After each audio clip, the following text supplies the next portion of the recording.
ನಾಪಕ್ಲುವಿನ BJP ಶಕ್ತಿ ಕೇಂದ್ರದ ವತಿಯಿಂದ ಅಂತಾರಾಷ್ಟ್ರೀಯ ಯೋಗ ದಿನಾಚರಣೆಯನ್ನು ಶ್ರೀ ಭಗವತಿ ದೇವಾಲಯ ಸಮುದಾಯ ಭವನದಲ್ಲಿ ಭಾನುವಾರ ಆಚರಣೆ ಮಾಡಲಾಯಿತು.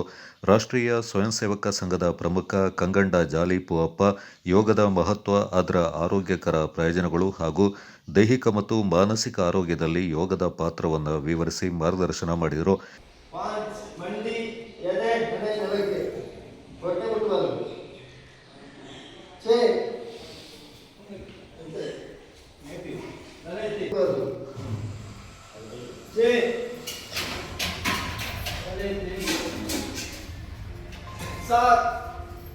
ಇಮ್ಮಡಿ ಡೈರೆಕ್ಟ್ ಮಕ್ಕಳಿ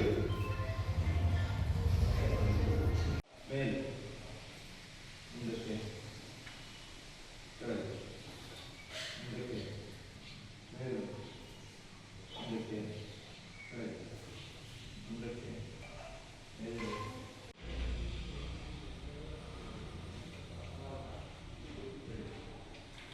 ಕೈ ಮಂಡಿ ಮೇಲೆ ಇಟ್ಕೊಳ್ಳಿ. ಎಡದಿಂದ ಬಲಕ್ಕೆ, ಎಡಭಾಗದಿಂದ ಬಲಕ್ಕೆ.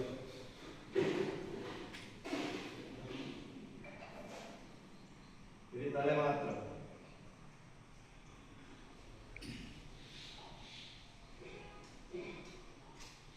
ವಾಪಸ್ ಬಲದಿಂದ ಎಡಕ್ಕೆ.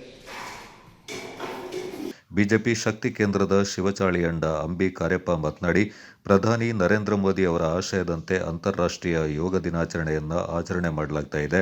ದೈಹಿಕ ಮತ್ತು ಮಾನಸಿಕ ಆರೋಗ್ಯಕ್ಕೆ ಯೋಗ ಸಹಕಾರಿ.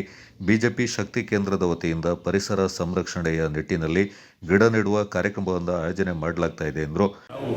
ಇವತ್ತು ನಾಪಕ್ಲು ಶಕ್ತಿ ಕೇಂದ್ರದ ವತಿಯಿಂದ ಅಂತಾರಾಷ್ಟ್ರೀಯ ಯೋಗ ದಿನವನ್ನು ಆಚರಿಸ್ತಾ ಇದ್ದೀವಿ. ಮೋದಿಯವರ ಕನಸಿನ ಒಂದು ವಿಕಸಿತ ಭಾರತದಲ್ಲಿ ಇಡೀ ಪ್ರಪಂಚವನ್ನೇ ಒಂದು ಯೋಗ ಸ್ಥಿತಿಗೆ ತಂದಂತಹ ಮೋದಿಯವರ ಒಂದು ಕನಸಿನ ಯೋಗ ದಿನವನ್ನು ನಾವು ಇವತ್ತು ಆಚರಿಸ್ತಾ ಇದ್ವಿ. ಹಾಗೆಯೇ ನಾವು ಇವತ್ತು ನಾಪಕ್ಲು ಶಕ್ತಿ ಕೇಂದ್ರದಿಂದ ಯೋಗವನ್ನು ಆಚರಿಸ್ತೀವಿ. ಹಾಗೆ ಪರಿಸರ ಪ್ರೇಮಿಗಳಾಗಿರುವಂಥ ಕೊಡಗಿನಲ್ಲಿ ಒಂದು ಗಿಡ ನೆಡುವ ಮೂಲಕ ಒಂದು ಕಾರ್ಯಕ್ರಮವನ್ನು ನಾವು ಇವತ್ತು ನಾಪಕ್ಲುವಿನಲ್ಲಿ ಹಮ್ಮಿಕೊಂಡಿದ್ದೀವಿ.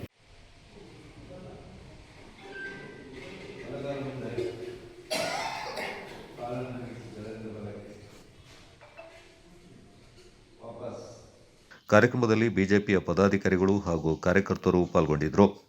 Kodagu channel news, Duggala Sadananda, Napoklu.